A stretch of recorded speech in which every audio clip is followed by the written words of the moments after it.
The rooster had barely crowed when Mama Efua woke up drenched in sweat. Her chest rose and fell heavily as she sat up on the bamboo bed, whispering a prayer under her breath. The dream had been so vivid, so chilling, that she could still feel her hands trembling.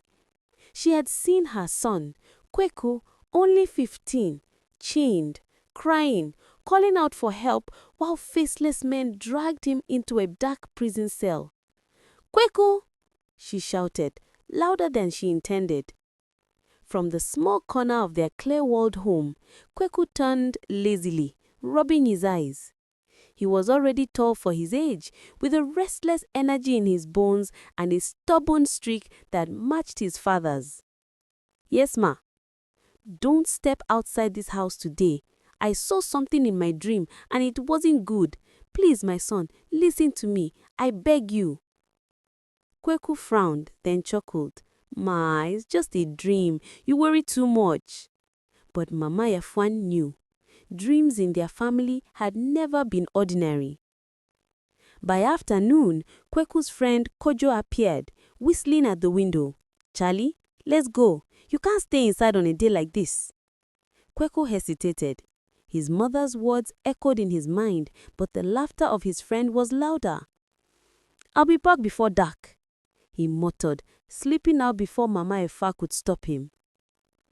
As the boys strolled through the dusty streets of Accra, their eyes caught sight of two young women hurrying along, dressed in crisp uniforms.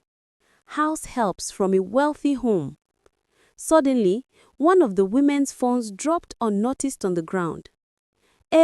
Ajwa, you dropped your phone," Kweku shouted, rushing to pick it up. The woman, startled, turned back. Her name was Ajwa, and beside her was her cousin Abena. Grateful, Ajwa smiled warmly. "Thank you, young man. You have a good heart. Come with us to the house we work in. Our madam is away, and we can give you food and drinks as appreciation." Kweku's eyes lit up. Free food? In a mansion? He and Kojo exchanged glances and nodded eagerly. The mansion was larger than anything the boys had ever seen. Marble floors, glittering chandeliers, and the smell of fried chicken and jollof filled the air. The boys felt like kings until the unexpected happened. The front door creaked open. Ajwa's face drained of color.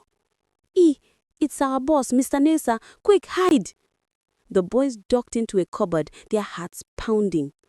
Mr. Mensah, a wealthy businessman feared in the neighborhood, stormed into the living room.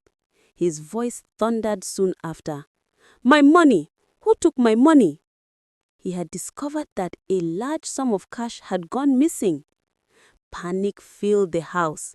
Guards were summoned, the cupboards were searched, and there, trembling and terrified, Kweku and Kojo were dragged out like common thieves. Despite their protests, the rich man had no mercy. The house helps were too afraid to speak the truth. Bribes were passed to the police, and soon the teenagers found themselves in the cold, unforgiving cells of Naswam prison. For months, they endured beatings, insults, and endless interrogations.